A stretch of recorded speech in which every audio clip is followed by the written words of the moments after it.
Bonjour amis internautes, merci partout, vous êtes News 24 avec Denis Kaenge qui reçoit pour vous Eric Mwamba du Grand Journal. Bonjour Eric Mwamba. Bonjour cher Denis. Regardez ce qui se passe en République démocratique du Congo, tout le monde se pose la question, qu'est-ce qui fait que finalement les choses commencent à s'éclaircir? Félix Tshisekedi Tshilombo gagne le terrain. Évidemment, quand on dit gagne le terrain, il est déjà en plein pouvoir 100% pour lui, donc il y a une nouvelle donne politique en République démocratique du Congo. Mais la première question serait la suivante. Comment est-ce que le système Kabila se fait prendre et a été défait si facilement comme ça par Félix Tshisekedi Tshilombo? Bon, cher Denis, j'aimerais quand même, je sais que pour ceux qui ne me connaissent pas très bien, ce n'est pas dans mon habitude, j'aimerais quand même insister sur un fait. Je suis ancien président du Forum des journalistes africains d'investigation et j'étais chargé de la création des normes pour faire le journalisme de qualité dans une organisation qui est la principale correspondante du consortium international du journalisme d'investigation basé à Washington.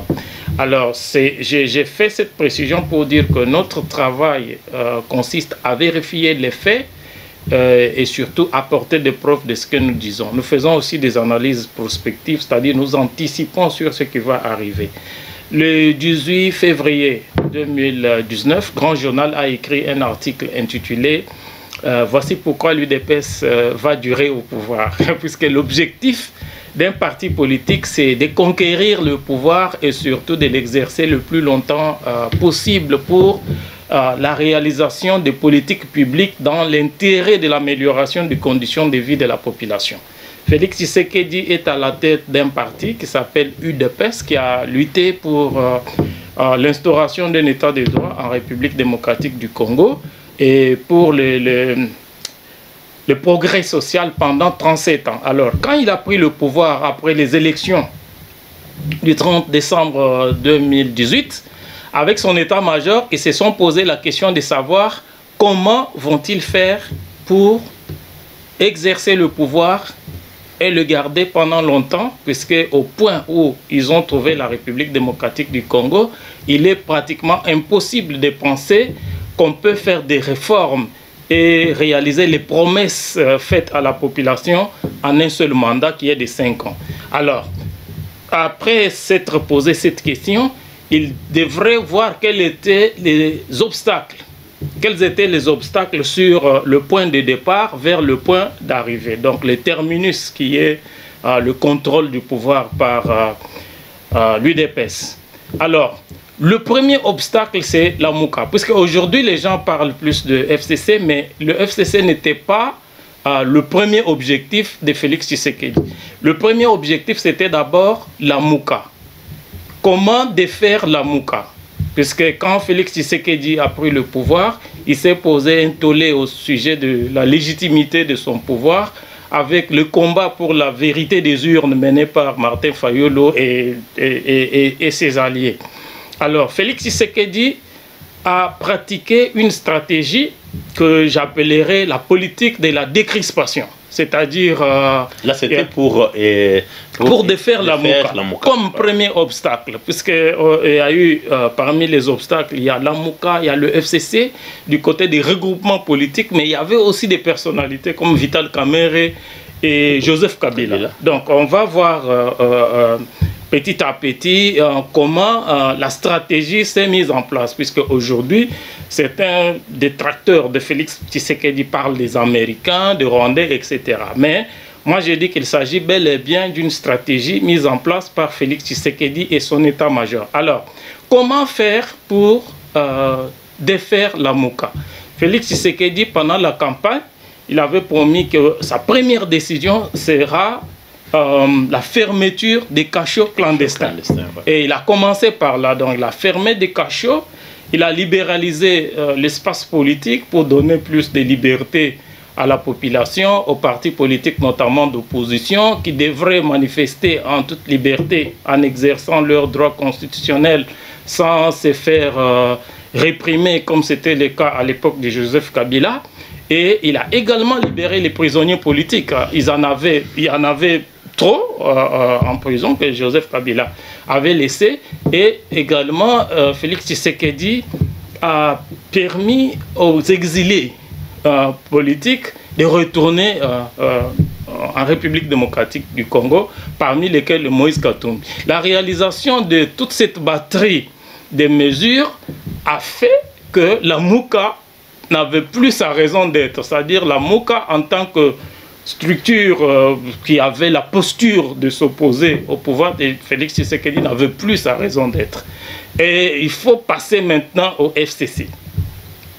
Pour défaire le FCC, dans notre article toujours du 18 février 2019, nous avions préconisé que Félix Tshisekedi va utiliser la deuxième stratégie que nous avons qualifiée de la bonne gouvernance. Donc la stratégie de la bonne gouvernance et l'instauration d'un état de droit sur base de la redevabilité. Cette stratégie consistait à mener des audits. Donc c'est comme ça qu'il a redonné le pouvoir à l'inspection générale des finances, IGF, pour faire les audits. Il avait dit qu'il ne va pas finir dans le passé, mais ça c'était un discours politique tout simplement, puisque ce n'est pas le rôle du président de la République. L'instauration de l'état de droit va avec l'indépendance de la justice, avec tous les auxiliaires de la justice comme l'inspection générale des finances, la police judiciaire des parquets, la police nationale, etc. Et les audits ont fait que certains mandataires et certaines personnalités commençaient à être interpellés et il y a eu même beaucoup de gens mis en prison et le procès Vital Kamerhe a vu la plupart des responsables défiler devant le juge. Donc le pouvoir d'intouchable s'est effrité. Et d'ailleurs, on se rappelle de la célèbre phrase de Janine Mabunda, l'ancienne présidente de l'Assemblée nationale, qui a dit que nous sommes dans une république des juges, ce qui n'était pas le cas. Alors, d'autres faits, toujours dans le cadre de la moralisation, la bonne gouvernance et la moralisation de la gestion du pays, oui. Félix Tshisekedi, en tant que président de la République, chef de l'exécutif, il préside le Conseil des ministres. Et le Conseil des ministres, qui est l'organe de décision du gouvernement, a pris une batterie de mesures pour permettre au Trésor de se renflouer afin de mobiliser le budget, l'argent nécessaire pour mobiliser le budget de l'État. C'est ainsi qu'il y a eu des mesures telles que la fermeture des ports illégaux et bien d'autres mesures. Mais il s'est fait malheureusement que toutes ces mesures n'ont pas été exécutées. Comment vous répondez à ceux-là qui insistent que les méthodes Félix, évidemment quand je dis ceux-là, donc les détracteurs bien sûr, c'est plus les Américains et les Rwandais qui ont justement haï Joseph Kabila. Ils ont dit nous aidons Félix à mettre Kabila hors de tout état de nuire.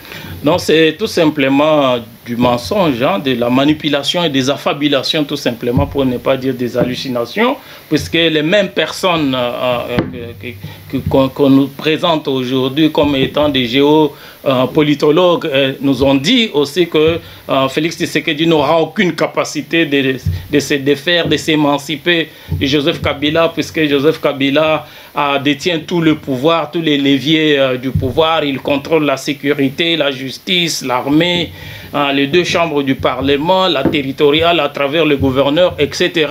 Les mêmes personnes, les mêmes analystes nous ont dit qu'il ne le fera pas. Il serait malvenu qu'aujourd'hui, après que Félix Tshisekedi ait obtenu ces résultats, ils viennent nous dire que ce sont les Américains qui l'ont fait. Mais ce que j'étais en train de dire, c'est que quand les décisions du Conseil des ministres n'étaient pas appliquées, Joseph Kabila, Félix Tshisekedi a fait un discours le 23 octobre. Nous en avons déjà parlé ici plusieurs fois dans cette émission. Et au cours de ce discours que d'aucuns ont qualifié de discours de 6 minutes, il a dit qu'il suspendait le Conseil des ministres. Et c'était ce jour-là que Félix Tshisekedi a chanté le requiem du gouvernement, puisque un gouvernement qui ne se réunissait plus, il n'y avait plus de Conseil des ministres, c'est-à-dire c'était un renvoi poli du Premier ministre Yunon Kamba et ses ministres à la maison, qui ne sont restés là que pour gérer les affaires courantes. Oui. Et Félix Tshisekedi a convoqué les consultations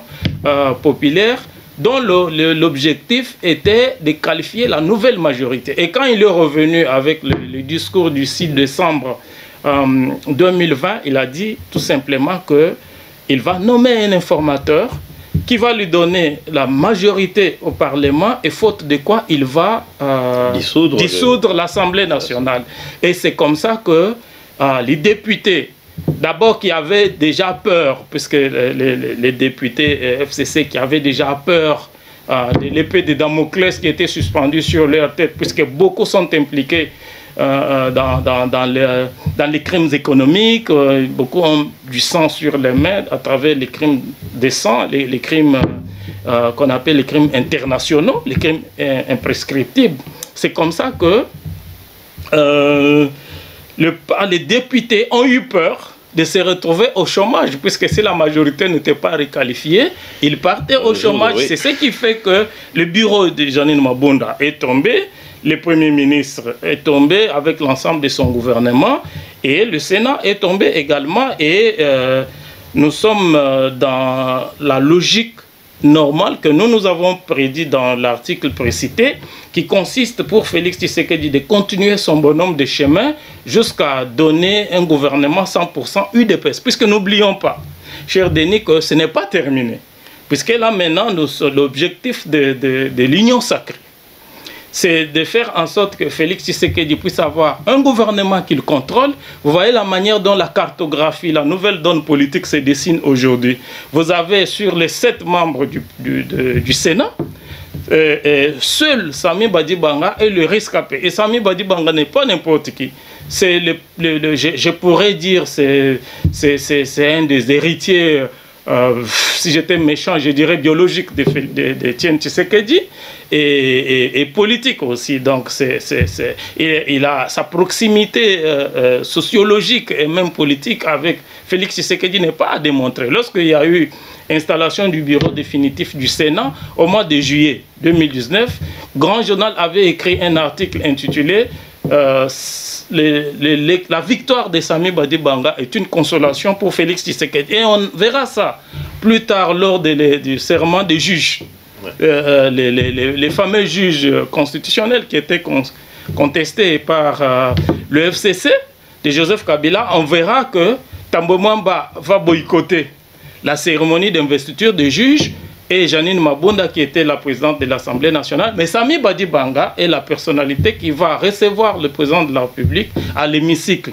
Donc tout est fait, c'est pas pour rien, puisque même au niveau de l'installation des bureaux à l'époque, que ce soit l'Assemblée nationale, Félix Tshisekedi avait placé Jean-Marc Abound et Sami Badibanga, puisque c'était des arrangements qui étaient faits au niveau de la coalition, FCC Cash et Sami Badibanga étaient placés par Félix Tshisekedi. Aujourd'hui, ce n'est pas un hasard que seul Sami Badibanga soit le rescapé sur les 7 membres, puisqu'il y avait les pétitionnaires avait fait des pétitions, des motions de défiance contre l'ensemble du bureau. Mais si le bureau part comme ça, c'est juste une question au milieu, et vous pensez que Sami Badibanga peut rester et garder son poste aussi longtemps que tout le reste sont partis? Oui, puisque c'est ce qui est arrivé. La loi ne permet pas ce que... Les motions, les pétitions devraient être examinées au cas par cas. C'est ce qui arrive, c'est ainsi que vous avez vu lors de l'examen des pétitions, des motions, chaque membre était invité. Le meilleur exemple, c'est au niveau de l'Assemblée nationale. Le deuxième questeur de l'Assemblée nationale était malade, ne s'était pas présenté, et ce jour-là, il n'était pas démis de ses fonctions. Et même plus tard, il n'était pas démis de ses fonctions. Le bureau devait le convoquer, mais il avait démissionné puisque l'ensemble du bureau Mabunda avait démissionné. Et dans le cas du Sénat, Tambo Mwamba a démissionné. Donc la première personne à démissionner, c'était la deuxième, le rapporteur adjoint, Marie-Josée Kamitatou, et Tambo Mwamba a démissionné. Les autres membres du bureau ont démissionné, mais seul Sami Badibanga était rescapé, tout simplement puisque la personne qui avait signé, qui était l'initiateur ou l'initiatrice de la pétition contre Sami Badibanga ne s'était pas présentée et on s'est rendu compte qu'il y avait des irrégularités. Donc on peut analyser ça comme on veut, mais la réalité aujourd'hui est que Sami Badibanga et Jean-Marc Aboune vont constituer une espèce de tour de contrôle pour Félix Tshisekedi au niveau du Parlement, et il va nommer une personnalité de son choix comme Premier ministre, et cela nous conduit tout droit vers ce que le Grand Journal considère comme étant un gouvernement 100% UDPS. Voilà, mais il y a nos compatriotes comme Patrick Mbeko, et il y a aussi, je peux l'appeler votre confrère Kerouin Maïzo. Ils insistent que la suite pourrait être catastrophique, d'autant plus que les deux blocs, c'est-à-dire du côté Félix Tshisekedi et du côté Joseph Kabila, que eux considèrent toujours garder le pouvoir, ils se disent qu'il y a les Chinois derrière et il y a les Américains, et ça pourrait être très catastrophique. Et selon vous, et Grand Journal bien sûr, quel pourrait être l'impact de tout ça dans la suite des événements? Bon, je pense que les personnes que vous citez sont dans des affabulations, puisque leurs analyses ne reposent sur aucun fondement, puisque comme j'ai tenu à préciser dans l'introduction de cette émission, notre travail en tant que journaliste est basé sur les faits. Donc notre instrument de travail, notre matériau, c'est le fait, c'est-à-dire que le journaliste utilise les faits comme un maçon utiliserait une brique dans la construction de sa maison. Alors, les personnes que vous citez ne me semblent pas reposer leur travail sur la démarche journalistique, puisque tout simplement, j'ai suivi, ils disent souvent, non, un Rwandais m'a dit, un Burundais m'a dit, un diplomate m'a dit, et ça ne fait pas sérieux. Le travail scientifique ne peut pas se baser sur des rumeurs et sur des spéculations. Quand vous donnez, puisque la fiabilité de l'information dépend de la crédibilité de la source de l'information. Donc un journaliste ou un écrivain ou un géopolitologue, vous savez, les Congolais aiment beaucoup de titres ronflants qui sont vides de tout contenu. Donc moi je pense que c'est leur démarche et relève tout simplement de la manipulation, et j'aimerais lancer un appel aux animateurs des grandes émissions, des émissions de grandes écoutes, d'organiser des débats, de ne pas inviter des personnes qui n'ont pas de contradicteurs en face, qui viennent se masturber, excusez-moi le terme. Je pense qu'il faut que, moi je suis par exemple disponible, si les gens veulent qu'on débatte, argument contre argument, tempérament contre tempérament, personnalité contre personnalité, puisque nous le faisons, nous en tant que journalistes, au nom de notre population, pour éclairer, puisque un peuple mieux informé a la possibilité de prendre des décisions de manière responsable pour l'avenir. Il s'agit de tout un peuple, il s'agit de tout un pays. Il faut éviter ce genre de manipulation, des gens qui viennent avec des gros titres, mais finalement qui présentent des arguments qui ne tiennent pas debout. Donc la Chine et les États-Unis, pour répondre à votre question, mais quand même, vous acceptez que la Chine donne beaucoup d'argent à République démocratique du Congo. Non, c'est faux. Selon ce qu'ils ont soutenu lors des émissions avec d'autres confrères comme Marius Muunga et Fabien Kouswanika. Non, c'est faux, c'est du mensonge, tout simplement. Je n'ai pas froid aux yeux de le dire, puisque moi je suis membre de ce qu'on appelle China Africa Project. C'est un projet que nous avons mis en place à l'université Université de Johannesburg, que tu connais très bien, cher Denis, puisque tu connais très bien l'Afrique du Sud. Et le projet consiste pour les journalistes africains et chinois de travailler ensemble sur les investissements de la Chine en Afrique. Et un des projets importants de la Chine en Afrique, c'était dans le cadre des 5 chantiers de Joseph Kabila qui étaient chiffrés à 7 milliards de dollars. La Chine avait promis d'apporter 7 milliards de dollars pour le financement des infrastructures en RDC. Et la Chine n'a jamais, je parle d'autorité en tant que membre de la China Africa, vous pouvez vérifier ça même au niveau du consortium international du journalisme d'investigation à Washington.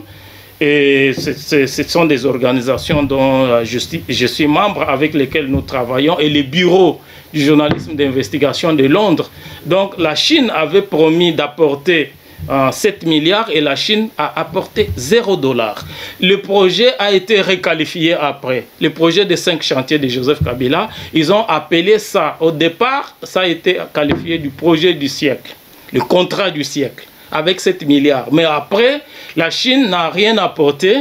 Ils ont requalifié le projet pour l'appeler le contrat du troc, c'est-à-dire les infrastructures contre les minéraux. C'est-à-dire la Chine devrait prendre les minéraux de la RDC et construire les infrastructures. Et aujourd'hui, la situation dans le Grand Katanga, par exemple, est que seulement 10% du réseau routier sont asphaltés. Et, sur les routes d'intérêt provincial et national.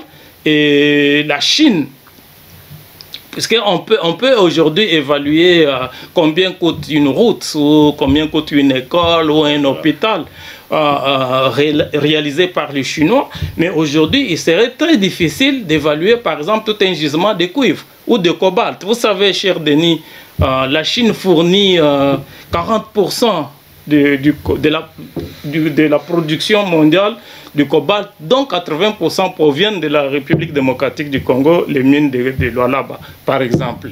Et aujourd'hui, la plupart des 5 chantiers ont été abandonnés. Donc, si je compare, puisque nos compatriotes ont allégué que non, Félix Tshisekedi s'est fait manipuler par les Américains qui n'apportent rien à la RDC, ça c'est faux, puisque moi je préfère qu'on parle avec des faits, des chiffres par exemple et des statistiques, qu'on permette à notre population d'être mieux informée. Il y a par exemple ce qu'on appelle l'aide au développement. C'est de l'argent qui est apporté à la RDC par les États-Unis, l'Union européenne, la Banque mondiale et le Fonds monétaire international. Cet argent fait une enveloppe ne dépassant pas 2 milliards de dollars. Et je peux dire que la plupart des projets ont été réalisés avec ces financements. Par exemple, la réforme des entreprises. On devait réformer les entreprises du portefeuille pour les transformer en entreprises commerciales pour leur viabilité et pour leur profitabilité. C'est le cas des entreprises telles que la SNEL, la Régie des eaux et bien d'autres entreprises. C'est le projet qui était piloté par Ilunga Kamba à l'époque et Janine Mabunda à l'époque où il n'était pas Premier ministre et président de l'Assemblée nationale, et ce projet a été financé par la Banque mondiale. Après, il y a les tentatives d'augmentation, d'amélioration des taux de pénétration de l'eau potable et l'électricité à la population, qui ont été financés également par la Banque mondiale. Et je donnerai un dernier exemple pour finir avec cette question, peut-être en attendant que tu puisses rebondir. C'est le poste frontalier de Kasumbalesa. Le poste frontalier de Kasumbalesa a été modernisé par la France et l'Union européenne, qui ont construit 2 bâtiments. Pour ceux qui nous suivent, qui connaissent cette frontière, savent de quoi je parle. Ils ont construit 2 bâtiments modernes, l'un du côté de la RDC, l'autre du côté de la Zambie. Ils ont formé les agents et la police douanière et ils ont informatisé les services, même si au niveau du contrôle, il y a encore des problèmes. Et du côté de Goma, donc le poste frontalier entre le Rwanda et la RDC à Goma a été construit et modernisé dans les mêmes conditions que celui de Kasumbalesa qui sépare la RDC et la Zambie par les Américains. Et il y a même, j'étais là il n'y a pas longtemps, le mois de mars dernier, j'étais là. Moi, ce sont des endroits que je fréquente dans le cadre de mes activités journalistiques. Donc la Chine ne pèse pas du point de vue de l'apport financier. Pourquoi j'ai dit ça? Parce que nous avons un budget de moins de 5 milliards de dollars. Si la Chine avait apporté les 7 milliards de dollars promis, par exemple, le budget de la RDC serait passé au-dessus de 5 milliards. Ouais. Tout le mandat de Joseph Kabila, parce que n'oubliez pas que ce contrat remonte des années 2007. Tout le long du mandat de Joseph Kabila jusqu'à son départ, on n'a pas mobilisé plus de 5 milliards de dollars américains. Et Félix Tshisekedi à son époque, avec Ilunkamba, il a proposé un budget de 11 milliards, mais qui a été ramené à 5 milliards de dollars. Donc, c'est tout simplement de la manipulation et des mensonges qu'il faut arrêter. Voilà, mensonges et manifestes, il faut arrêter. Donc, on demande peut-être des débats contradictoires. On verra comment nous pouvons... parce que vous avez quand même contacté certains médias. Parce qu'il faut exactement. Nous avons, puisque nous travaillons dans l'intérêt de notre population, puisque le développement de la RDC ne pourra pas devenir une réalité dans le mensonge. Si on n'a pas la capacité de s'exprimer de manière libre à travers des médias indépendants qui ne manipulent pas, puisque le droit du peuple à s'exprimer à travers des médias libres et indépendants constitue une caractéristique principale en démocratie. Le Congolais se bat pour la démocratie. Mais moi, je suis écœuré, cher Denis, de constater par exemple que nos amis, nos frères qui disent qu'ils sont des écrivains, des géopolitologues, font l'apologie à la violence en disant par exemple que si Félix Tshisekedi se laisse manipuler par les Américains et qu'il le touche à Joseph Kabila, la Chine va utiliser l'Angola, la Zambie et le Rwanda pour faire la guerre à la RDC. Ce n'est pas un discours responsable de la part des gens qui se disent des écrivains, des journalistes et qui malheureusement vivent dans... J'ai vécu au Canada, tu ne peux pas vivre au Canada et faire l'apologie à la violence. Tu ne peux pas vivre au Canada et faire l'apologie à la guerre en disant que la Chine va faire... Non, la Chine ne va pas faire la guerre à la RDC. Et le principe en relation internationale, c'est le dialogue entre les États. Même quand il parle de manipulation des États-Unis, en disant que Félix Tshisekedi va connaître les sorts de Laurent Désiré Kabila, non, mais ça c'est trop fort. C'est des propos proches de la haine qui peut intéresser, qui risque d'intéresser le juge. Et même les psychiatres, c'est comme si on a un problème psychologique, on ne peut pas souhaiter. Notre peuple a trop souffert. Ce sont les mêmes personnes qui nous parlent de l'infiltration, qui nous parlent de la balkanisation, qui nous parlent de l'occupation. Et les mêmes personnes qui nous disaient hier que Kabila devrait dégager, et aujourd'hui les mêmes personnes qui nous ont dit que Félix Tshisekedi a signé un mariage contre nature avec Joseph Kabila, et aujourd'hui que Félix Tshisekedi, puisque lui c'était dans sa stratégie, Nelson Mandela dit que pour connaître l'ennemi, il faut vivre avec l'ennemi. Pour défaire l'ennemi, il faut vivre avec l'ennemi. Donc Félix Tshisekedi, ce n'était pas un mariage contre nature, c'était tout simplement une stratégie qu'il a utilisée pour faire la coalition. Il savait que ça ne va pas marcher, mais en ayant l'impérium, on ne peut pas changer le système. Comme on nous a fait ces discours-là, on nous a berné pendant plusieurs années, Kabila dégage, mais on n'a pas montré la méthode. Et aujourd'hui, on ne peut pas venir nous dire, vous vous séparez de Kabila, la Chine vous fait la guerre, ce n'est pas responsable. Ce n'est pas responsable. Maintenant, nous passons à l'Union africaine, où Félix Tshisekedi Tshilombo commence déjà sa présidence. Quel bénéfice le Congo peut tirer de tout ça? Bon, c'est depuis, je crois, cher Denis, en 1967, nous n'étions pas encore nés, 1967, quand pour la première fois notre pays, à l'époque qui s'appelait Zaïre, s'est retrouvé à la tête de cette organisation continentale qui s'appelait à l'époque Organisation de l'Unité africaine, si je ne me trompe pas sur l'appellation. C'est ainsi que vous voyez la cité qu'on appelle la cité de l'Union africaine à Kinshasa. Et ce sont des maisons, c'est l'ensemble des maisons et des bâtiments que le président Mobutu, un président qui était trop fier, qui était trop imbu de lui-même, il a créé toute une cité.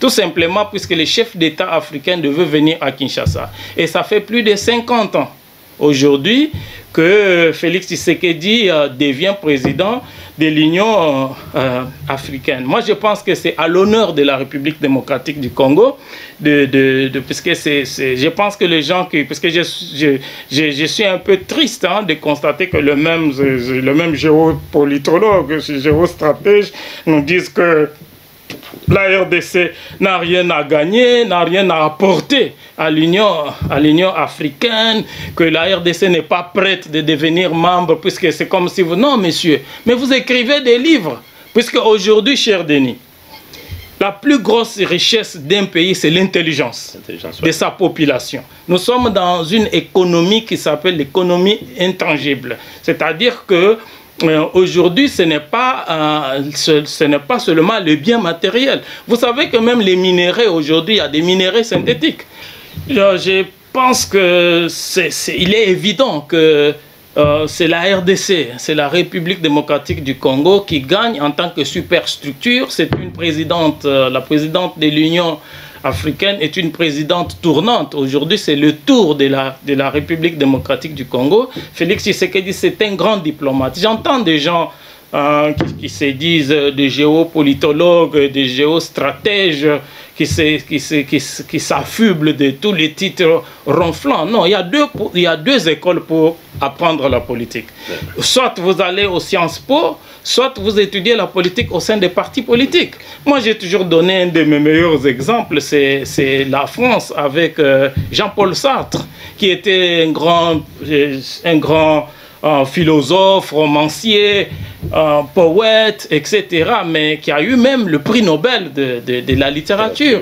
Mais quand Jean-Paul Sartre a créé son parti, peut-être beaucoup de gens ne le savent pas, Jean-Paul Sartre avait été le président, le fondateur d'un parti qui s'appelle le Parti des prolétaires, qui n'a pas même qui n'a pas gagné des élections même au niveau municipal. Mais si vous comparez par exemple à Pierre Bérégovoy, qui était un autodidacte, qui a appris la politique au sein des partis, mais il fut un des meilleurs premiers ministres de la France qui s'est donné la mort pour avoir oublié de payer les impôts. Donc je pense que Félix Tshisekedi, c'est un grand diplomate qui a étudié la politique au sein de l'UDPS, qui est le plus grand parti, pour ne pas dire le seul plus grand parti des masses en République démocratique du Congo. Il comprend bien le sens des relations internationales, c'est son terrain de prédilection. On l'a vu même quand il était au sein de l'UDPS en tant que cadre, il faisait le tour du monde, il faisait le lobbying, il était reçu par les chefs de l'État. Il a su charmer ses pairs et je pense qu'aujourd'hui, c'est le plus grand bénéfice de la République démocratique du Congo. D'abord, il faut savoir que au niveau international, Félix Tshisekedi devient le principal interlocuteur de toutes les grandes puissances du monde. Lorsqu'il y aura des grands forums, des grands sommets, par exemple, par exemple dans le cadre du G20, les 20 pays les plus puissants de la planète, Félix Tshisekedi va participer à ce genre de rencontres en tant que porte-parole de l'Afrique. Donc c'est la fierté quand vous avez suivi dans son discours, il a parlé notamment de la sécurisation de l'Afrique. Et la République démocratique du Congo a payé le lourd tribut de l'instabilité, notamment dans la partie septentrionale de notre pays. Félix Tshisekedi aura la signature en tant que président de l'Union africaine et que les groupes armés, par exemple, qui sont financés à partir des pays voisins, ne pourront plus s'aventurer. On ne peut pas, par exemple, faire des coups d'État, puisque tout coup d'État, par exemple pour les gens qui promettent que la Chine va faire la guerre en utilisant la Zambie, l'Angola et le Rwanda, par exemple, c'est une aventure qui ne va pas passer puisque aucun pouvoir issu de la violence ou des coups d'État ne sera pas reconnu par l'Union africaine. Cher Denis, je chuterai par là, peut-être on se rappelle de l'épisode malheureux de Yaya Jammeh. Par exemple, le président gambien qui avait organisé les élections, il les a perdus et il a tenté de garder le pouvoir par la force. L'Union africaine l'avait poussé à la sortie et même à l'exil. Donc Félix Tshisekedi est président de l'Union africaine aujourd'hui.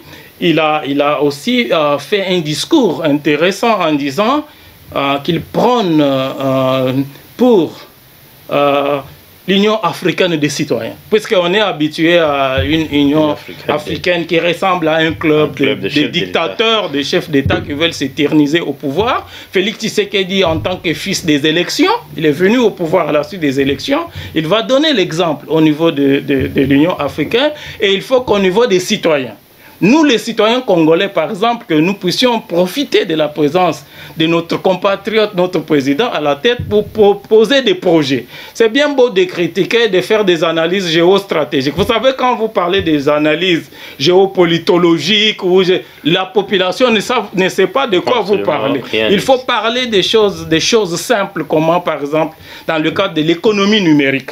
dans le cadre de l'économie digitale. Aujourd'hui, vous n'êtes pas obligé. Nous vivons dans des grands pays, nous faisons cette émission à partir d'Australie, un pays qui sait gérer les déchets, par exemple, en utilisant les systèmes collecteurs avec des camions. Mais si un jeune Congolais développe une application, par exemple, qui permettrait à l'Australie de gérer les déchets autrement, je pense que l'Australie va utiliser.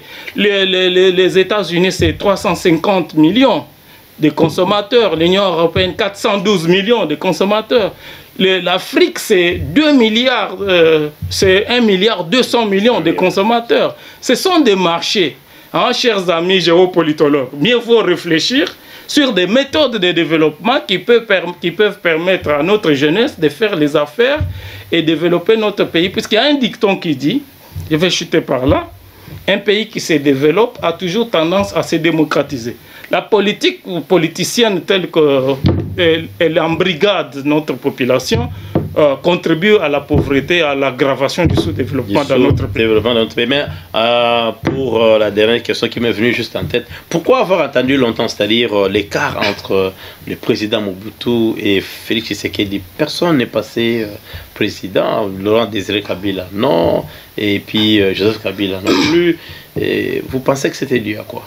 Bon, parce que je pense qu'à l'époque, on avait eu ce poste grâce au prestige du président Mobutu qui prêchait le recours à l'authenticité. Mobutu qui fut un grand panafricain, vous voyez, qui mettait en avant des valeurs. Mais après, lorsque le prestige du président Mobutu a commencé à sombrer, on a reculé un peu, mais quand le pouvoir qui est venu, c'était un pouvoir qui est venu en RDC à la suite de la rébellion, et un pouvoir qui était caractérisé par, qui était recroquevillé sur lui-même. Joseph Kabila, par exemple, qui a fait 18 ans, puisque Laurent Désiré Kabila, c'était une courte parenthèse, mais Joseph Kabila, par exemple, qui était renfermé dans sa coquille, ceux qui l'ont fréquenté disent qu'il adorait jouer aux jeux Nintendo, jouer à la motocross, etc. Il n'avait pas le temps. Vous voyez, par exemple, quand il a perdu le pouvoir, au lieu que, moi je conseillerais à ses amis géopolitologues qui l'aiment beaucoup, de l'aider à développer des grands concepts. Par exemple, comment il faut faire la réforme. Ça, c'est un ancien président.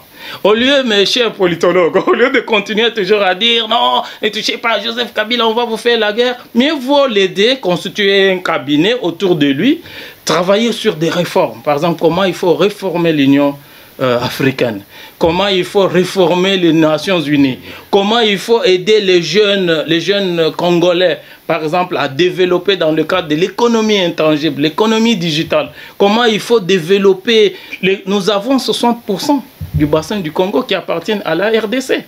Au lieu de faire des études géo, ce qui n'aide à rien, mieux vaut développer ces choses et aider votre ami, l'ancien président que vous aimez tant, puisque je constate maintenant que vous lui préférez à toute chose, alors que hier vous étiez en train de nous dire que Kabila dégage. Dégage.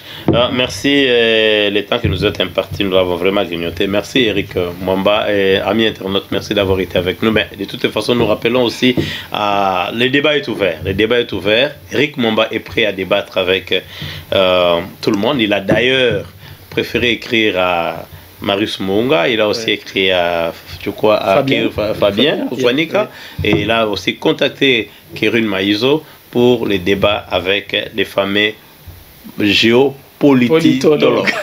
Merci beaucoup. C'est compliqué, hein, de gros titres. Avec la réalisation de Feiwaka, à la caméra c'était Léo Barongo. Je vous dis tout simplement à la prochaine. Merci.